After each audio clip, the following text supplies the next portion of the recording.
Hello നമസ്കാരം. Good will പാചകത്തിൻ്റെ പുതിയ എപ്പിസോഡിലേക്ക് എല്ലാവർക്കും സ്വാഗതം. നമ്മളിന്ന് പാകം ചെയ്യാൻ പോകുന്നത് നാടൻ സ്റ്റൈലിലൊരു ഒണിയൻ പക്കോടയാണ്. കുട്ടികൾക്കും മുതിർന്നവർക്കും ഒരുപോലെ ഇഷ്ടപ്പെടുന്നതാണ്, പ്രത്യേകിച്ച് 4 മണി സ്നാക്സിന്. ഓക്കെ, അത് എങ്ങനെയാണ് ഉണ്ടാക്കുന്നതെന്ന് നമുക്ക് പെട്ടെന്ന് നോക്കാം.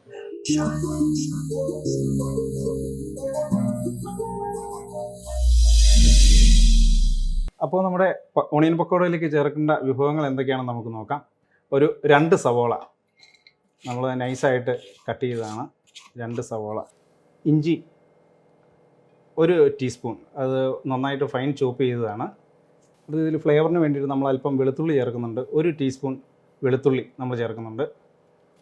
1 പച്ചമുളക് നമ്മൾ നൈസായിട്ട് അരിഞ്ഞത് ചേർക്കുന്നുണ്ട്. 1 തണ്ട് കറിവേപ്പില.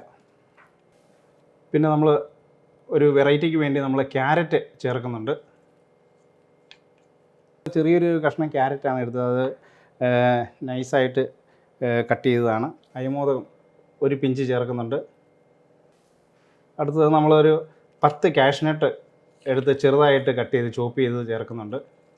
പക്കോട കടിക്കുമ്പോൾ ഇത് നല്ലൊരു ക്രിസ്പി ആയിട്ട് കിട്ടാനായിട്ട് നല്ലൊരു ടേസ്റ്റ് കിട്ടും. മൈദ നമ്മൾ 2 സ്പൂണ് മൈദ ചേർത്തിട്ടുണ്ട്. അരിപ്പൊടി അത് 1 സ്പൂണ് 1.5 സ്പൂണ് നമ്മൾ ചേർക്കുന്നുണ്ട്. അരിപ്പൊടി ചേർത്ത് കഴിഞ്ഞാൽ നല്ല ക്രിസ്പി ആയിട്ട് ഇരിക്കാൻ വേണ്ടിയിട്ടാണ്. അടുത്ത് നമ്മൾ കടലമാവ് ചേർക്കുകയാണ്. 2 സ്പൂണ് കടലമാവ്. ഉപ്പ് ആവശ്യത്തിന് ചേർക്കുന്നു. അടുത്ത് മുളക് പൊടി അല്പം എരിവിന് വേണ്ടിയിട്ട് നമ്മൾ പച്ചമുളക് ഇഞ്ചിയൊക്കെ ചേർത്തിട്ടുണ്ട്. അടുത്ത് നമ്മൾ ചേർക്കാൻ പോകുന്നത് ബിസ്ക്കറ്റാണ്. ബിസ്ക്കറ്റിൻ്റെ ഫ്ലേവർ വരുന്നതോടുകൂടി നല്ലൊരു ടേസ്റ്റ് ഉണ്ടാകുന്ന പക്കോടയുടെ ആ കടലമാവിൻ്റെ ഫ്ലേവറൊക്കെ മാറി കിട്ടും.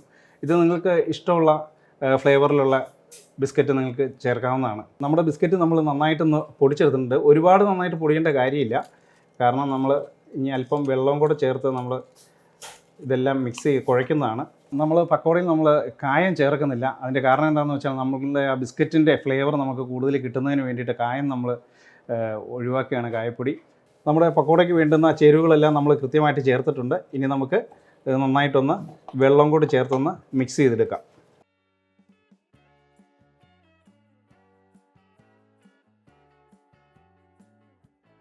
നമ്മൾ കാശ്മീരി ചില്ലി ചേർത്തത് കാരണം നല്ലൊരു ലൈറ്റ് കളർ വന്നിട്ടുണ്ട്, നല്ലൊരു കളർ വന്നിട്ടുണ്ട്. ഇനി നമ്മൾ ഫ്രൈ ചെയ്യുമ്പോൾ കുറച്ചുകൂടി കളറ് നന്നായിട്ട് വരുന്നതായിരിക്കും. നമ്മുടെ പക്കോട നമുക്കിനി ഒരു നല്ലൊരു ഷേപ്പ് ആക്കി എടുക്കാം. നല്ലൊരു ഭംഗി തോന്നും. നമ്മളൊരു റൗണ്ട് ഷേപ്പിൽ ആക്കി എടുത്തിട്ടുണ്ട്. നമ്മുടെ പക്കോട നല്ല ഷേപ്പായിട്ടുണ്ട്. ഇനി നമുക്കിത് ഫ്രൈ ചെയ്തെടുക്കാം. അപ്പോൾ നമ്മുടെ ഓയിൽ നന്നായിട്ട് ചൂടായിട്ടുണ്ട്. ഇനി നമുക്ക് ഫ്രൈ ചെയ്തെടുക്കാം.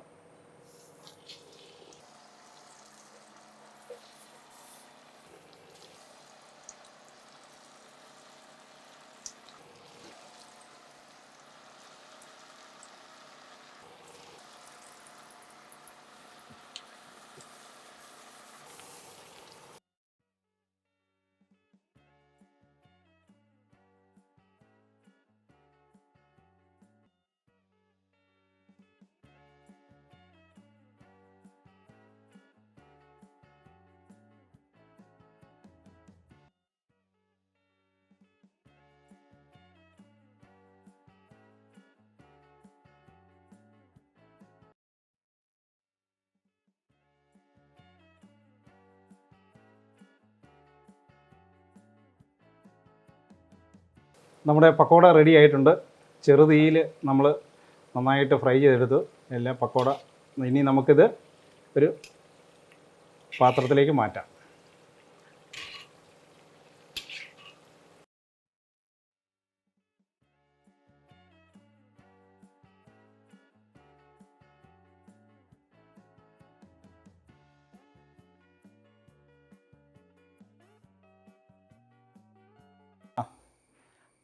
അപ്പോൾ നമ്മുടെ ഇന്നത്തെ ഒണിയൻ പക്കോട എല്ലാവർക്കും ഇഷ്ടമായെന്ന് കരുതുന്നു. നിങ്ങൾ എല്ലാവരും തീർച്ചയായിട്ടും വീടുകളിൽ ഇത് ഉണ്ടാക്കി നോക്കണം.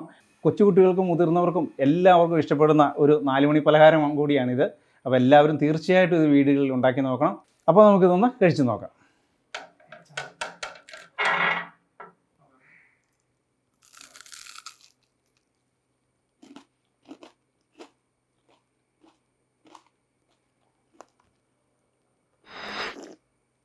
നമ്മുടെ ബിസ്ക്കറ്റിൻ്റെ ഫ്ലേവർ ഇതിനകത്ത് നന്നായിട്ട് എടുത്ത് കാണിക്കുന്നുണ്ട്. അപ്പം എല്ലാവർക്കും ഇത് ഇഷ്ടപ്പെടുമെന്ന് തീർച്ചയായിട്ടും വിചാരിക്കുന്നു. വീണ്ടും അടുത്ത വീഡിയോയിൽ വീണ്ടും ഒരു നാടൻ വിഭവമായി തീർച്ചയായിട്ടും കാണാം. ബൈ.